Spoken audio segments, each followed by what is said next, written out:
So, monsoon is sort of approaching, and I know I have a couple of vlogs towards just how EV vehicles are to be used in the monsoon. They're just all safety tips and precautions. And this one is about just what and how to drive, or like just housekeeping points about EVs in the monsoon. There's a big battery pack underneath the car. That's a big no-brainer. Like, but the thing about this battery pack is that it is IP65, 66, 68, depending on the car, resistant to water and dust. And so it means that it's a sealed pack and water won't enter just like that. You do have some sort of seal in it where the vehicle is kept safe. So you don't have to worry about driving in the rain in an EV. Like, you can just go about driving without too much of worry. And that's a good thing. Like, why would you want to drive worrying whether your EV will get stuck in the rain or not, right? So, yeah, you don't have to worry about that. As much as water a normal vehicle, petrol vehicle can sustain, your EV will sustain just fine. Adding on to that, your car can also be left submerged into water. Like, there are times when alleyways in Kathmandu are like knee deep in water, or at least ankle deep in water, due to bad sewage management, drainage, and your car is still okay to be driven in those areas.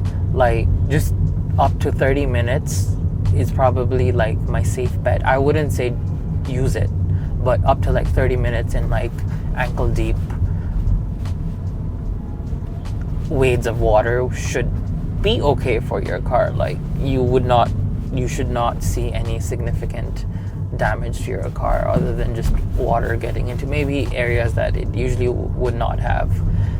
And that's a good thing. You again don't really have to worry. The advantage of this EV platform is that in regular petrol, diesel engines, there is an air intake, and usually if the manufacturer is smart, then this air intake is at the top.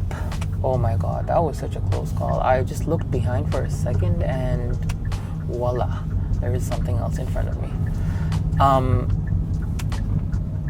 So the air intake is usually at the top, if the manufacturer is smart, of the radiator, like towards where the logo of the car is at the front. But a lot of car manufacturers also, due to different engineering reasons, put the air intake duct at the bottom.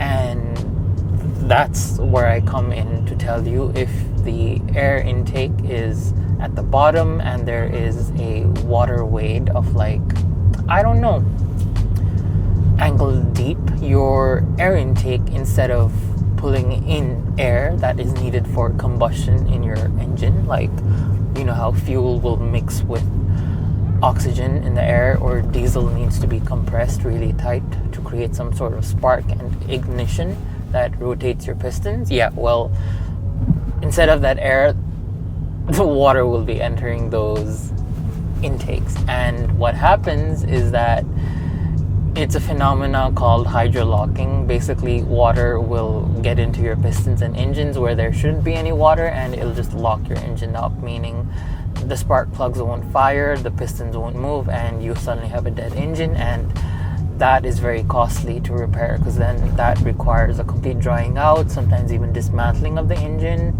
and then drying out, and then again lubricating the entire engine. So yeah, just something to be aware of. And the good thing is that in EVs you don't have this air intake EVs do have some sort of air intake, but that is for the AC.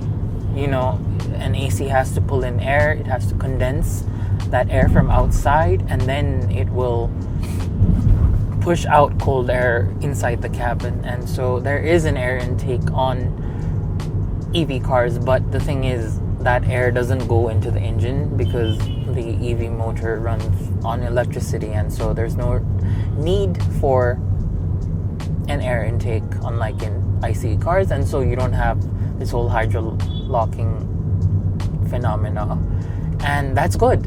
Right? So again, not to worry too much about driving in the rain in an EV. Very doable. No hassle. Just don't leave your car in a big knee ankle deep puddle for like overnight if possible. I mean, you wouldn't do that to your regular ICE car either. So yeah. Anyway, if you have any questions or comments, just drop me a comment below, and I'll see you on the next vlog.